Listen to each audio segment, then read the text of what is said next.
Okay, so we are doing the Tuttle Twins Learn About the Law, Conner Boyack. So I bought the whole set for her, and by accident I bought two. There's 11 of these, 11 volumes of these. This is volume 1, and it just arrived today. And so I ordered 2 of them. So I'm going to go ahead and we're going to read this together. I did get the audio version of them too, so she can also listen to them via audio as well as read along with the audio. But mommy's going to actually read for today because I want to. She knows how you fun. So here's the law. Tomatoes. All right. So the main characters. Do you remember who the main characters are? Because she already read it. The main characters are Ethan and Emily. Okay, and they are. And Fred. Okay, and Ethan and Emily are twins. Yep. Right? Okay. They're identical twins. No, they're fraternal twins because fraternal. Boy and girl can't be identical. Yes. Okay, so I will go ahead and start, and you can read some too. Okay. Ethan and Emily Tuttle were happy 9-year-old twins who loved learning new things. They were brother and sister, but they were also good friends. They liked doing things together. That's her. You want to show them the page whenever I do it? I'll show you my page and you show her. Show them. So actually, show them the page while I'm reading. Okay. That'd be a good idea. So show them this one. We're on page. This one. So Can I turn read it around this so they can. Okay. Sure. I'll show them then. Okay. One day in school, the teacher, Mrs. Miner, taught the students about wisdom. Mrs. Miner said that wisdom is when a person knows important and true things. For their homework, Ethan and Emily had to interview someone who was wise. They were supposed to ask the wise person to teach them about something very important. Both of them immediately thought of their next door neighbor, Fred. Okay. Alrighty. So Fred was an older man who grew up in France. He was like a grandpa to Ethan and Emily and often taught them new things. They enjoyed talking to each other while the twins played in their backyard, and Fred worked in his garden.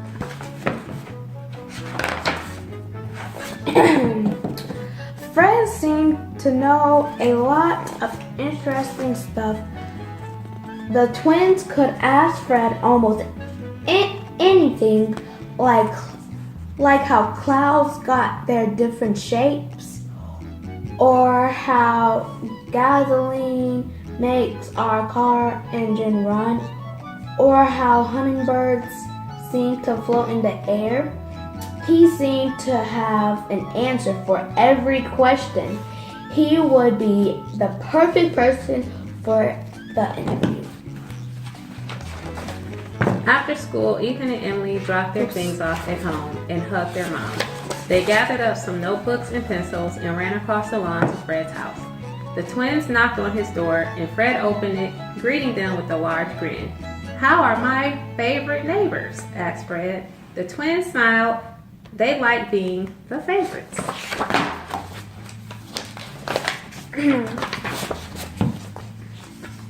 What can I help you to today? Fred asked them. We're learning about wisdom in Mrs. Miner's class, Ethan replied. We're supposed to interview someone who has it. Emily said. I see, said Fred, who chuckled as he realized why they came to him. And you two think I can help you? You bet, Emily said. Will you help us? Ethan asked eagerly. Mrs. Miner said that you should teach us about something very important. I can try, Fred said as he turned around. I think I know just what to talk. I think I know just what to talk with you about. Follow me. Sorry, that took me a minute. That's okay. Emily, the more energetic of the twins, leaped through the doorway.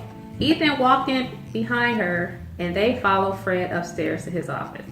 It was like being in a library with bookshelves all around the room. There were also extra stacks of overflowing books piled everywhere. Fred clearly liked to read a lot. "Have a seat, kids," Fred said, pointing to the couch. "I want to help you understand what I think is very important." Fred reached up high with one hand to pull down a book. "It's something that affects every person every day," he told them. I wonder what this could be.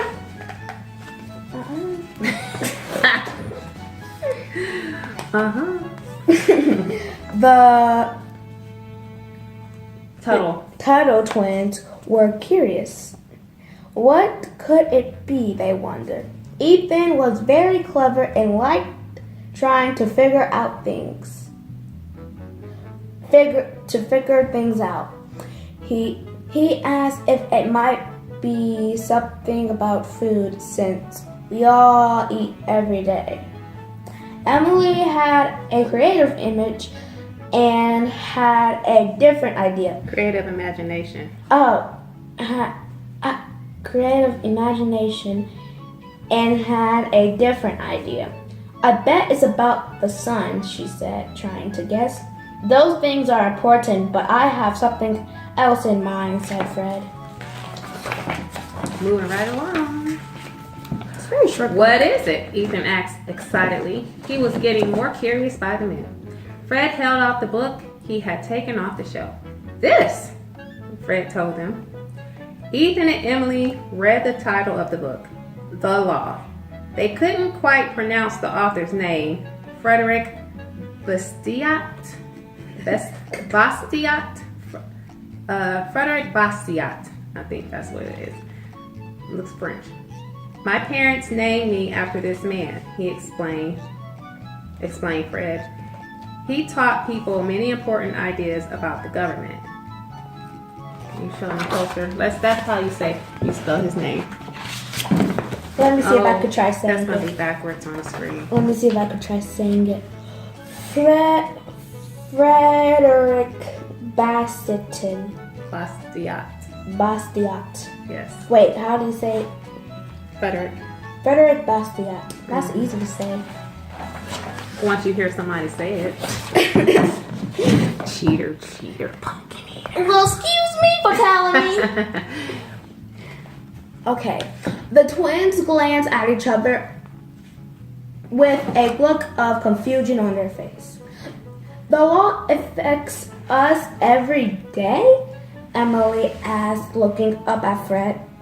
"That's what you think is very important?" Ethan asked, folding his arms and furrowing. And what let me see? Furrowing. Where am I? His elbow. His brow. Elbow. His brow. Oh, his brow. I'm still getting it wrong. Girl. So what does it mean to furrow? Go like this. Like you raise your eyebrow. Like this. Go. Can you furrow with us? It's like this, Mommy. It's like one's down, one is up. That's what, yeah. Hey kids out there, furrow with me and Lexi. 1, 2, ready, go. I can't do it. What? It's easy. Just do this first. Look. Do this. Look. Then. I kind of got that one. You said something. Come She up. said, "Oh no, I just lost my." Okay. They're on the couch. Page 18. I was about to say the last one didn't have a page number, but these do. Page 18. Okay, so Right there. Okay. let's see. Let me see what that says again. Let me see. That's what you think is very important? Ethan asked, folding his arms and okay, so here we go. Yeah, there we go. So this is what's his body language. That's what you think is Oh very yeah, important? see his eyebrows? You see his eyebrows right there? See how they're different? And move your hand so they can see his body language. Okay, kids, let's try it together.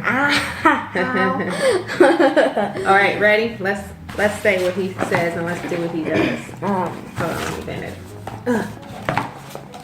That's what you think is very important. And do it. Folding the arms, ready? That's what you think is very important? Ethan's like, that ain't no surprise. I don't want to know that. The law? That's boring. Okay, so let's see if Mr. What's his name? You talking about? Fred can make this law stuff interesting for the kids. Was I reading or was you reading? You were reading. So go ahead. You were at first. Oh, right here. Are you sure? He said while he wrote down the law in his notebook. It's absolutely important, Fred said. And I bet by the time we're done, you'll agree. You can read the next page if you want. Fred is confident. Oh, cool. Okay, then. Like right there. Alright. Ethan still wasn't convinced. Okay. He was used to learning about interesting things like sharks or Venus flytraps or rockets. Our uncle is a police officer, Emily told Fred. I think he works with the laws. Yes, he does, Fred agreed. When people think of the law, they usually think of speeding tickets or putting criminals in jail. But it's much more than that, he said. You mean you, me, and every other person has something called rights, he explained. Emily wrote, "We have rights," in her notebook. So she took her notebook and wrote, "We have rights." Okay. All right, go ahead. Next page. 20. Excuse me. Having rights means that there are some things I can do and nobody else is allowed to stop me. Fred explained. Like playing with my toy. Like playing with my toys? My own toys. Oh, like playing with my own toys? Ethan wondered out loud. Aloud. Sure, Fred said. Or talking about things you want, or spending time with your friends, or going to church, Fred told them. While you two are still children, your parents are responsible to teach you and help you to use your rights in a good way, he said. But not when I'm all grown up, Emily said, standing up on her tippy toes to be taller. That's right, Fred replied.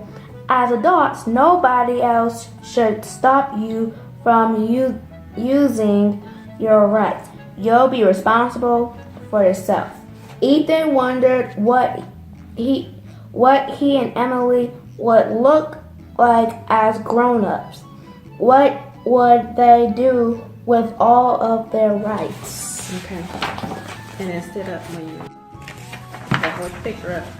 Page 22. Page 22? All right. I know you and your family go to church, Fred said. Ethan and Emily nodded. Think of rights this way. God gives us our lives, and he gives us our ability to think, learn, and act. That is truth. God also gives us the ability to know what things are. God also gives us the ability to know what things are right or wrong, he told them. Ethan's eyes lit up. That's called your conscience, he said in a loud voice. That's exactly right, Ethan, Fred told him. He was happy to see that they were beginning to understand. Ethan wrote, "We have a conscience," in his notebook after Fred helped him with the spelling. Emily wrote, "Our rights are from God," in hers. So that's good. Let's take some good notes. God gave us these things, and we have them, and we have the responsibility to preserve and develop them, he said. Fred looked serious when he began to say, "We also need to protect them." Say it with me. We also need to protect them. We are protecting our God-given rights. Yes. Oh, here's the picture they're showing us. This is... Dang, I can't even be seen. Excuse me. Here is the picture. Go ahead. But this is the picture right here. It's where this is the right thing, this is the wrong thing. Because it says, This is your rights. You're supposed to do right things. You're not supposed to do wrong things. So what's right about this picture, though? Well, she's asking if she could play with the toy instead of just snatching it out of his hand. Right. Awesome sauce. She's asking, can I play with your toy? And if he says yes, he'll give it to you. And there's no, obviously there's no text to say that, but you can gather that from looking. It's called inference. You can infer. You can tell that that's what they're doing. Okay, so is it my turn or your turn? My turn. Okay. Step straight. You ready? Yep. From bad guys, Emily asked as she held her fist in the air. Exactly right, Fred replied, smiling. Since people want to protect their rights and stop the bad guys, they group together. We often call this type of group a government, he said. Emily and Ethan locked on. Whoa, read that again. Slow down. What? Emily and Ethan. No, start up. Wait. The government. Exactly right, Fred replied. Since people want to protect their rights and stop the bad guys, they group together. We often call this type of group a government, he said. Okay, the people who want to stop the bad guys group together and form a government. Emily and Ethan locked arms and ran around the room, punching and kicking in the air. So the government fights the bad guys, right? Ethan asked. He was imagining government against... Not against. Wait, government... Agents in superhero costumes. That's funny. He is old. Goodness gracious. So normally I let Alexandria sound out her words, but because we are reading a story for you guys, I just figured I would tell her so it doesn't take. It just goes faster that way. Okay.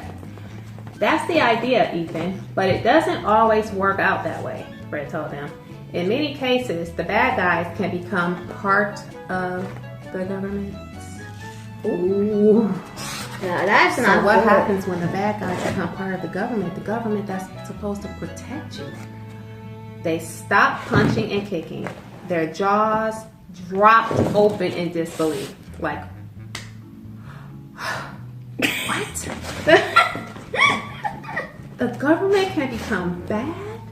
Bad guys in government don't wear capes or look like villains, Fred said. They look normal and say things that a lot of people like, he explained.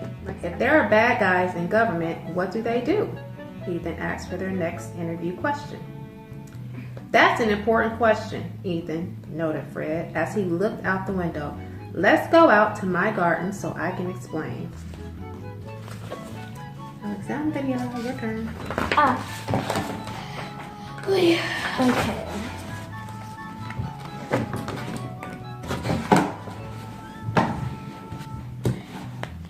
It was a sunny afternoon and the breeze felt wonderful. Ethan always liked exploring new things in the outdoors. Jeez. Excuse me. You have people listening to you read. Excuse me. Manners. So you have to remember that. Emily liked chasing butterflies and birds. Fred led them over to the raised garden boxes Shut up, please, and read. he worked in each day. He was growing tomatoes, corn, peppers, and zucchinis. Zucchini. Good job. Zucchinis, among other things. Do you see my prized tomatoes here? Fred asked. Mrs. Lopez across the street really enjoys these whenever I take her some. Fred plucked a juicy red tomato off of its vine and held it out towards the twins. What would you think if she were to take one of my tomatoes without asking? He questioned. Well, that would be wrong, of course, said Emily matter-of-factly. Their parents had always taught them that stealing was wrong. Shouldn't her conscience tell her to stop? Ethan thought out loud. Definitely, Fred replied. Dang, that was quick. I'll read the next one. Now imagine that Mrs. Lopez asked your police officer uncle to help her get one. What would you think if he came and took my tomatoes to give to Mrs. Lopez? Ethan suspected that this was a trick question. That would still be wrong, he said cautiously. Even if it was somebody from the government doing it for her, he asked Emily. Wait, I didn't say that right. Even if it was somebody from the government doing it for her, he asked Emily. Wrong is wrong, no matter who does it, she simply said. That's exactly right, Fred proudly replied. Ethan wrote down, stealing is always wrong. You two are learning something that many people don't understand, he said. Remember how we all have rights and that we form governments to protect those rights? So they're taking little notes and all that great stuff. Okay, page 34.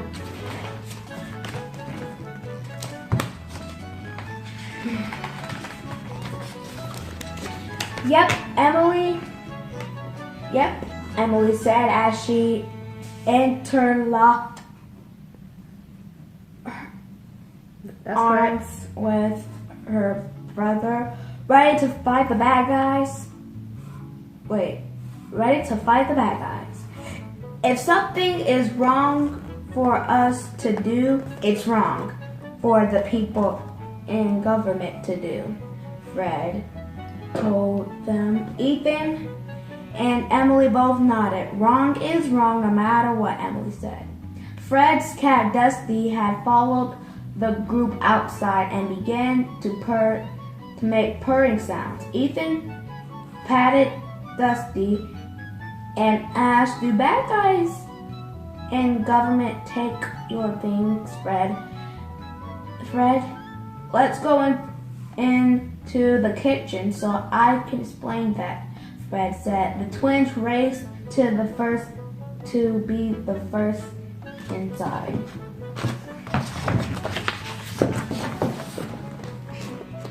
Fred opened the door to his large pantry. It had many shelves full of food. It was like being inside a grocery store. I stored extra food in here so I can help people who are hungry, said Fred. Emily liked all the colorful boxes of cereal. Ethan was trying to count how many cans of chili Fred had. I'll read the next one too. Sometimes I make meals for families when the dad loses his job or when the mom has a new baby, Fred told them. That seems really nice, Emily commented. But what does it have to do with the government? Asked Ethan. Well, nothing, Fred stated. I help people because I want to, but the government forces me to help people too. Is that really so bad? Emily asked. Lots of sick or hungry people need our help, right?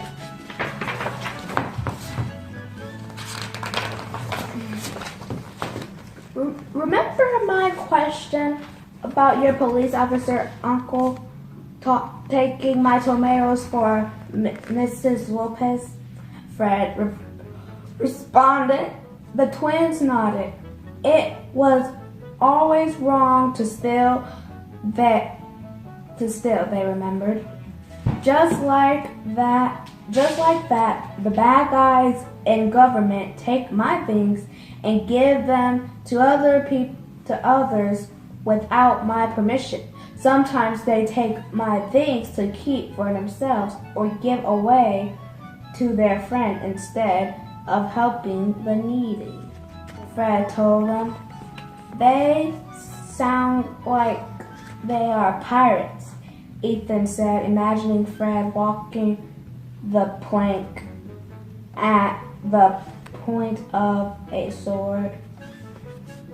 Fred chuckled. Yes, Ethan, pirates steal things. That's called plunder. And if bad guys in government do it, we call that legal plunders. How is it legal though? It's not legal. It's technically not legal. It should be illegal. It is illegal. What? That's the whole point of this message. Okay. And there are laws that let bad guys in government plunder like pirates, Emily asked. Like pirates? Emily asked. If a law lets the government do something I'm not allowed to do, then it's not a true law, Fred said. Yep. And definitely not in America. It's against the Constitution. They can write all the laws they want, but 43. We have a few more pages. okay. Couple more pages. True laws protect people and their property from plunder, Fred explained. When true law exists and are respected, people work hard to improve their lives and they work peacefully with others. Everyone prospers together and is happier. Ethan wrote down, true laws protect people. Fred continued, when there isn't any legal plunder, people rely on the kindness and service of others for the things that they need. I read the next one too. But when the law lets people plunder, it turns everyone against each other, Fred said. Everyone wants to take instead of give. Some people stop working hard and begin looking to the government to take care of them instead. When this happens, the government begins to control everything. They like to control things, Fred told the twins. Then who stops the bad guys if they are in the government? Emily wondered out loud. Excellent question, Fred said, snapping his fingers. Let's head back upstairs for the answer. Excellent question.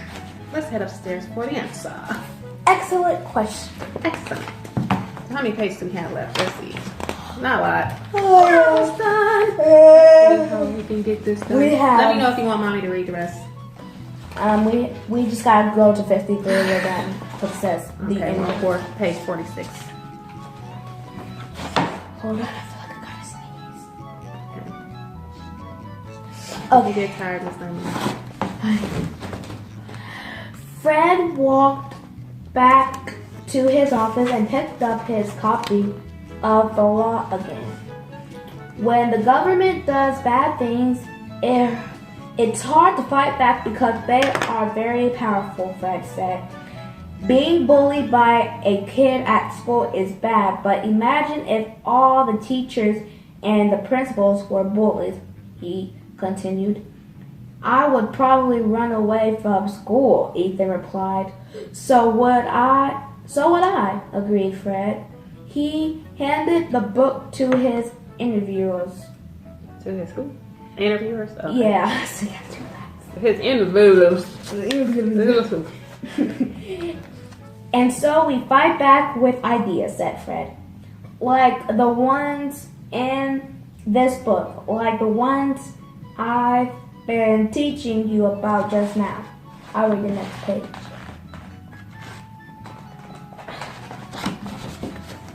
Remember that you two are special, he told the twins. You have rights, and so you also have responsibilities. You should help people if they need something, but the law shouldn't force you to. Emily wrote, we should help people in her notebook. That makes sense, she said, but why don't more people know about it? That's what wisdom is all about, Emily. We each have to learn important lessons that we use in our lives and then teach to others, Fred said. That's what books like this helps us do, he told the twins, pointing to the copy of the law they were still holding. I want to read the next page. Oh, you want to read this one? Okay. Yeah, I'll read all of it. Okay. It's what wise people throughout history have done, and how you can help your friends and family learn about it too. Fred suggests what? Get it right. Come on. Fred suggested. Wait, let's say it right. Suggested. Fred said they could borrow his book, even though he didn't know a lot of the words in it. Maybe your parents would enjoy reading it, he told them. He also gave them a jar of his prized tomatoes to take home. As they were walking back to their home, Ethan had a great idea and suddenly stopped. He whispered his idea to Emily, who smiled and nodded. These twins have a plan. They have a plan. Dun, da, da, da. Okay. Looking both ways, first they crossed the street and knocked on the door of a nearby house. Mrs. Lopez opened the door, happy to see the twins. We brought you a present, Miss Lopez. Ethan and Emily said. That means they said it at the same time. They said it together at once. They handed the prized tomatoes to her with smiles from ear to ear. Sit up straight. Oh yes, right.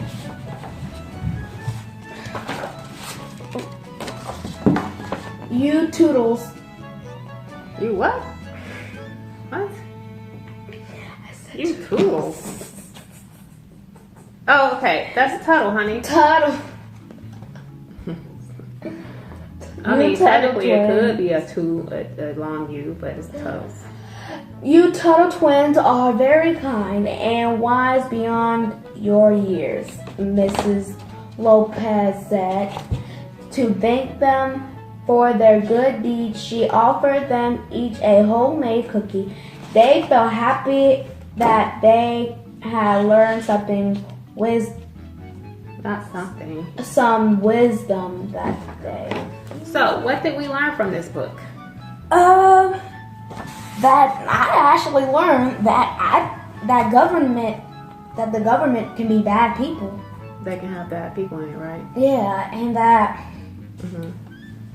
So, what do we do about the people in the government that are bad? What was the solution? Did he offer a solution to that? I think. Let me see. Yeah, so let's I remember their jaws dropped, and here it is, open in disbelief. So, wait, where is it? I'll see. Page 26. Page 20. Okay, they're a bad Oh, guys. What to do? Even asked for the next interview question. What do we do? So one of the first solution to what happens when you have bad guys in the government. What is the solution? Page 47. He says. So we fight back with ideas, said Fred, like the ones in this book, like the ones I've been teaching you about just now. So one of the problems that we have when the government takes from you and gives to other people, or they take from you and they use for themselves and give to their friends. So his example of doing it, fighting back with a good idea, is instead of having the government take your money, like in the taxes, take your money and use it for social programs, like welfare, we take care of each other. Like he would cook meals for people whenever they would have another baby, or what was the other one? If someone passed away. Yeah, or if somebody lost. No, it was if somebody lost their job. If a dad. Oh, somebody lost their job. Then we would, make meals for that person, and we would help maybe chip in and pay their bills for them or something. Maybe people would donate. Just rely on the good-hearted people of the community to take care of them. So, some people argue that there's not enough people in the world to do that, which is why we want the government to step in and do it. So, I disagree with that. I think that there's enough good people in the world, especially here in America, because America takes care of the whole world for the most part, and most of it comes from charitable organizations. I kind of agree. You agree with what? What? Oh shoot! You agree with what? What you disagree with? Because it's like a 50-50 kind of. Mm-hmm. What do you mean? It's like a 50-49 almost. It's like not 50-49. What was it? 49-51. 49-51 technically. It's like. So who's the 51? Who's the 49? The 51 is technically the bad people. So you think there are more bad people? I don't know. I think because it's like technically we don't know. It's technically 0 and 0 because we don't know if there's like a lot of bad people or a lot of good people because we haven't traveled around the country to see What do you mean around the world? You haven't Yeah, met around the everybody in world. So Yeah. you really don't know. Yeah, so it's technically 0-0 because we don't know if there's a lot of bad people and a lot of good people. But that's our opinion. Because you haven't met them yet. Yeah, but that's our opinion. Not So it's possible to okay. Yeah, that's our opinion. So here in America, statistically, you know, we have statistics, something called statistics, and so it proves that mostly churches, Christians, and philanthropists, we help take care of the world. We donate whenever there's, you know, hurricanes. People will travel to help rebuild their homes and businesses. You know, we donate our money, we donate our time, we donate our goods and our services. But businesses will travel and offer their services for free to help people rebuild their cities. So yeah, we have a lot of good-hearted people in the world, and that's what we would do. And the government also helps to step in. Obviously, that's what we're talking about here. But, you know, that's just the way it's set up right now. You know, everyone has their opinion about what the best way of helping the people in the community is. Now in America, I think there's like a lot of good people. Mm-hmm. I don't know about China or anything. I don't know about China. Okay, I don't know about any other state. I know this countries. I know that America it has a lot of good people. Mm-hmm. Yes, America has a lot of wonderful people. So if you enjoyed that story, if you learned anything from it, if you have any questions for Alexandria. All right, so anyways, if you enjoyed our reading today, give us a comment below, hit the like button. What else do you want to say? Subscribe, share, like, post. I should say post. I feel like I'm on Instagram. Excuse me. You're not on Instagram. What do you know about this? Anyway, go ahead. I don't know anything about no Instagram. All right. Okay. So on our next one, we'll be reading volume 2, which is. So in our next one, we'll be reading The Miraculous Pencil, and this one, if you guys have the Tuttles series, read it ahead, and we will. We'll meet up to talk about it. I'll try to do this every week. So, you know, I homeschool her, we're a homeschool family. So I'll start, this is our new series, the Tuttle Twin series. And so next week we'll do this one here. And if you guys would like, if you have any ideas about what you'd like to see us do on this channel, with these books and any books that follow after we're done with this series, let us know. But yes, if you have this set, go ahead and read it and get prepared for next week, and write down your ideas and everything, and then we will have a fun discussion in the comments below, and we'll see you guys there. Do a handshake. Let's do this one. Boom, boom, boom, boom. Yeah. What? All right, I want you to keep. You need to take that ring off. Okay, sorry. You did it wrong. What did I do wrong? Look, this, then. Oh. I taught you. How you gonna tell me? Okay, let's do it. Right.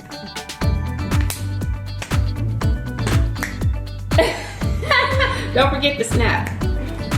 We gotta do it faster. Oh Lord, take that ring off. Take that ring off. It's gone first. Ready? Okay, gotta do it fast. All right, ready? Ow! See you next time.